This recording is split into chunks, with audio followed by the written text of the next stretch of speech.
Magandang araw kaibigan! Tuloy po kayo sa Felicidad's Channel. Sa mga kwento ng buhay at pag-ibig na hinalukay sa natatagong baul ni Felicidad. Pero bago po tayo magpatuloy, huwag niyo pong kalilimutan na i-like ang video, i-subscribe ang channel, at i-click ang notification bell para lagi kayong updated sa mga parating pa na upload.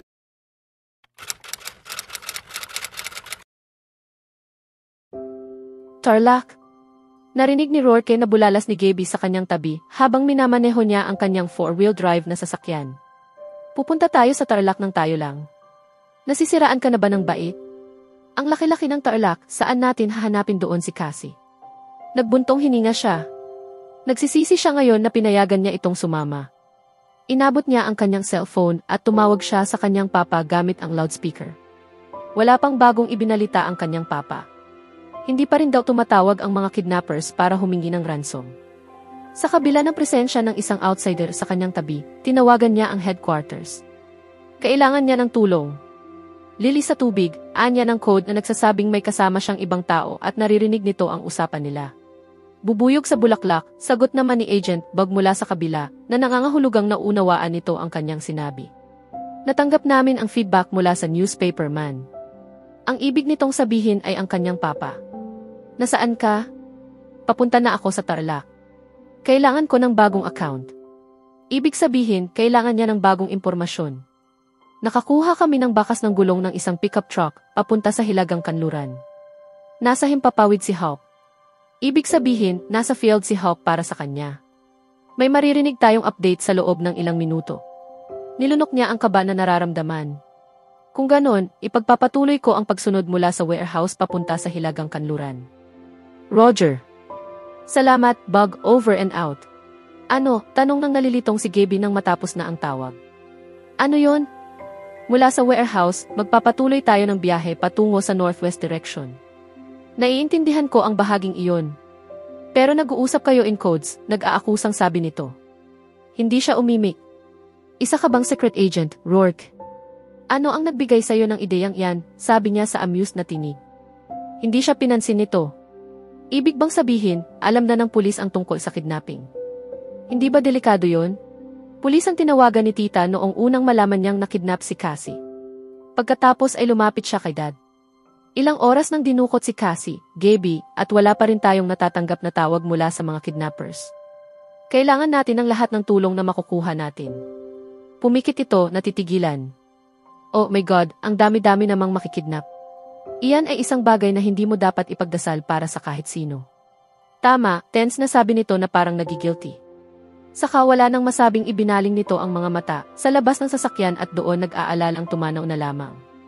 Hindi na nagtangka pang magkunwaring natutulog si Cassie nang buksan ng isa sa mga kidnappers ang pinto ng kwarto pagkatapos ng isang oras na pag-iinuman ng mga ito. Nakaupo na siya sa gilid ng kama at magkasalikop ang kanyang mga kamay sa ibabaw ng kanyang mga hita. So far, alam niyang wala pang natatanggap na tawag ang mga ito mula sa tinatawag ng mga itong boss. At pareho nang may tama ang mga ito sa iniinom na alak. Sino kayo? Inaasahan mo bang sasagutin ko yan, sabi ng lalaki. Napatingin siya sa hawak nitong panali. Ano nang gagawin mo? Inaantok na kami. Kailangan din naman naming matulog. Kaya doon ka sa labas, itatali kita sa silya, doon sa madaling makita ka namin. Maawa na kayo, please. Hindi ako gagawa ng ingay, huwag lang ninyo akong sasaktan. Hindi ka namin sasaktan kung magiging mabait ka, miss. Akin na ng kamay. Ibinigay niya ang kamay niya rito. Pero bago nito mahawakan iyon, tinapakan niya ang paa nito. Nang mapayuko ito sa sakit, sinalubong niya ng suntok ang ilong nito sa kasinipa ang pagitan ng mga hita nito nang bumagsak itong nakatihaya sa sahig. Aray ang sakit, aringking nito sa sakit habang sapo ang kasalanan nito at namimilipit sa sahig. Pero hindi na niya pinansin ito habang nagmamadali siya sa paglabas ng kwarto. Hoy!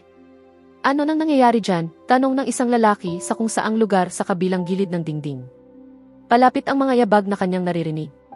Tarantang naghanap siya ng mapagtataguan o kaya ay magagamit na pandepensa sa kanyang sarili.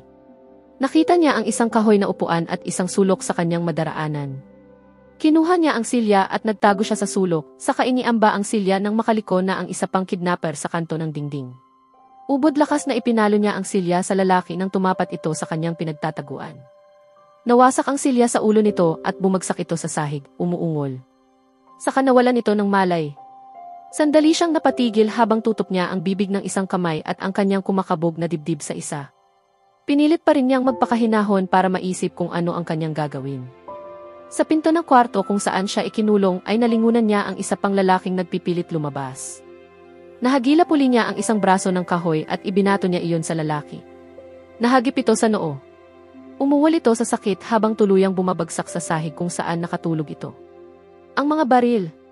Mabilis na kinuha niya ang mga iyon sa likod ng unang lalaking napatulog niya. Walang dalang baril ang lalaking pumasok sa kwarto para sana talian ang kanyang kamay, pero nakita niya ang isa pang baril sa ibabaw ng mesa sa sala kung saan naroon din ang mga baso at mga walang lamang bote ng 4 kantos. Kinuha niya ang mga baril at pinag-isipan kung ano ang gagawin sa mga iyon. Nagmamadali siyang lumabas ng bahay sa takot na baka bumalik iyong isa pang lalaking kausap ng mga ito kanina. At dala ang mga baril, tumakbo siya palayo ng lugar na iyon. Nakatanggap ng tawag si Rourke mula kay Agent Hawk habang nasa kahabaan sila ng highway patungo sa Tarlac. May bagong impormasyon ito tungkol sa pickup truck na hinihinalang ginamit ng mga kidnapper sa pagtakas. Nasa tubig pa rin ang Lily Hawk. Hawk in mid-air, sagot nito, na ibig sabihin, on the way na ito sa unang lugar na mababanggit nito pagkatapos. 10:30 from Conception. Nakita ang isang pickup sa unang bayan ng Bamban. Nakumpirma, parehas ang bakas ng gulong. Kumpirmahin ang tagpuan? Confirmed, sagot niya. Roger. Ipapadala ko ang coordinates ng unang tagpuan sa loob ng 20 minuto. Roger. Over and out. Over and out. Shit, secret agent ka nga, sigurado nang sabi ni Gaby pagkatapos ng tawag na iyon. Hindi siya umimik. Kung may isang bagay tungkol sa pagiging buhay na lubos na kinaiinisan ni Cassie, iyon ay ang pagsusuot ng matataas na takong sa mabatong daan. Masakit na ang kanyang mga paa. At napaungol siya habang maingat na naupo sa damuhan sa gilid ng daan para magpahinga. Hindi naman dahil sa dumi kaya kailangan niyang mag-ingat. Marumi na rin naman siya. Pero masakit ang kanyang puwit, balakang at kung ano-ano pang parte ng kanyang katawan dahil sa matagal na pagkakahiga niya sa matigas na sahig ng likod ng camper shell ng pickup truck na iyon kagabi. Pagkatapos ay ang 2 oras na paglalakad sa mabatong daan sa palayang ito mula pa kaninang madaling araw. Ngayong nakatakas na siya, hindi pa siya kailanman nakaramdam ng ganitong takot sa buong buhay niya. Kapag nahuli uli siya ng mga kidnappers niya, ay tiyak na galit ang mga ito sa kanya. Baka parusahan siya ng mga ito. At hindi niya gustong isipin kung anong klaseng kaparusahan ang maaaring matanggap niya sa mga ito dahil sa nagawa niya. Kinakabahan siyang lumingon sa daang kanyang pinanggalingan at para makasiguro, ay umurong pa siya hanggang sa halos matakpan na siya ng halamanan sa kanyang likod. Kinapa niya ang mga baril na nakasuksok sa magkabilang tagiliran niya at nakahinga siya ng maluwag nang malaman niyang secure pa rin ang mga iyon sa pagkakatago. Noong buhay pa ang kanyang ama, dahil sa kabi-kabilang masasamang balita tungkol sa mga hold-up at rape victims sa Kamaynilaan, ay pinaturuan siya nito ng basic training sa paggamit ng revolver at automatic guns kaya nawala ang takot niya sa baril. Sa katunayan, mayroon siyang lisensyadong baril sa bahay. Isang .22 caliber semi-automatic gun. Paminsan-minsan ay dinadala niya ang baril na iyon. Noon namang nasa college pa siya, sumali siya sa Mixed Martial Arts Club sa kanilang university para matuto siya kung paano depensahan ang kanyang sarili. Nakapag-aral siya ng basic judo at karate. Kaya kanina, alam niya kung saan hahampasin iyong mga kidnappers para masaktan at mapatulog niya ang mga ito. Kaya niyang magtiis ng mag-isa kahit lesser gender siya at mas mahina kaysa sa lalaki kung hawak niya ang elemento ng sorpresa. Sumiksik pa siya sa halamanan. Kapag nagkataong may biglang dumating, makakapagtago siya kaagad. Walang halaga kahit basa ang lupa at lahat ay tumutulo sa tubig. Basang-basa na rin siya at tumutulo. Para siyang pinilipit sa loob dahil sa lahat ng nerbiyos na kinailangan niyang tiisin magdamag at ang puso niya ay tumatakbo ng parang baliw. Noong sigurado na siyang nakatago na talaga siya, ay sa kanya ibinagsak ang kanyang noo sa kanyang nakatiklop na mga tuhod at pumikit siya. Sa paghinga niya ng malalim ay pinilit niyang kalmahin ang kanyang dibdib. Hinila niya ang kanyang mga nananakit na hita at binti sa kanyang katawan sa kanyapos niya ang mga iyon para malabanan niya ang lamig. Sa kanya isinubsob ang kanyang mukha sa kanyang mga bukas na palad. At sa unang pagkakataon ay umiyak siya. Alam niyang ng mga sandaling iyon ay may mga naghahanap na sa kanya. Nakabalik na kaya si Rourke mula sa kung anong assignment nito at alam na nitong nakidnap siya? O baka sa mga sandaling ito ay nasa panganib din ang sariling buhay nito? ganoon na lang talaga ang kanyang kapalaran. Napalunok siya habang iniaangat niya ang kanyang ulo, sabay pahid sa luha sa kanyang mukha. Either ito o siya ang tuluyang mapapahamak, at hindi na niya masasabi rito ang kailangan niyang sabihin sa pagbabalik nito. Mas tragic pa iyon kaysa sa kidnapping na ito. Habang namumuo uli ang mga luha sa kanyang mga mata ay bigla siyang nakadama ng inis sa binata at sa katigasan ng ulo nito. Kung hindi nag-inarte ito, di sana ay hindi sila naghiwalay noon at hindi nasayang ang 3 taon. Pagkatapos ng pakikipagsapalarang ito, hindi niya ito tatawagin sa ibang paraan. Makikita talaga ng lalaking iyon. Maiintindihan nito kung paano naman mag-inarte ang isang babae. In the meantime, desisyon niya habang sa wakas ay pinaalpas na niya sa kanyang bibig ang nag-umalpas na mga hikbi. Iiyak muna niya ang kanyang tensyon at takot sa lahat ng nangyari sa kanya buong gabi. Kuya, nakuha ko na ang report ng inutusan kong mag-investigate doon sa pinaimbestigahan mo, sabi kay Rourke ni Min sa tawag nito. Mukha namang wala silang kinalaman. Hindi pa nila alam na nagkapirmahan na kayo ng kontrata ng Elizalde Electronics. In fact, dito sa tape conversation na nakuha natin, pinag-uusapan nilang magtungo uli sa opisina bukas para kulitin tayong magbenta ng rights mo sa kanila. Sigurado ka ba? Yes, ibinigay ko na kay Dad ang report at siya na raw ang bahala. Kuya, lumaki pang pag-aalala sa tinig nito. Wala rin daw natatanggap si Tita Olive na tawag tungkol sa ransom na. Sa tingin mo ba ay magiging ayos lang si Cassie? Bago siya makasagot ay naunahan na siya ni Gaby. Siyempre, magiging ayos lang siya. 2 na kami rito at marami pa kaming kakampi. Walang dahilan para hindi maging maayos ang pinsan ko. Sandaling natahimik ang kabilang linya bago muling nagsalita ang kanyang kapatid, tila nagulat. Ano nang ginagawa mo riyan, Gaby? Naka-speakerphone ka ba, kuya? Siyempre naman, sagot niya. Sinasamahan ko si Rourke, ililigtas namin si Cassie, defensive na sagot ni Gaby. Ano, baka makagulo ka palalo? Sana, sinamahan mo na lang si Tita Olive, kasi tarantang-taranta na siya sa bahay. Kinukulit pa siya ng mommy mong walang konsiderasyon kung ano-ano nang sinasabi. Kawawa naman siya, baka atakihin siya sa puso. Namumula ang mukha ni Gaby habang nakikinig. Si mommy? Bakit? Ano nang pinagsasasabi ni mommy kay tita? Baka raw na-rape na si Cassie at napatay na kaya hindi pa tumatawag kasi wala nang isa sa uli. Alam mo yon? Matino ba naman ang taong sasabihin iyon sa mommy ng isang kidnap victim? Baliw talaga ang mommy mo.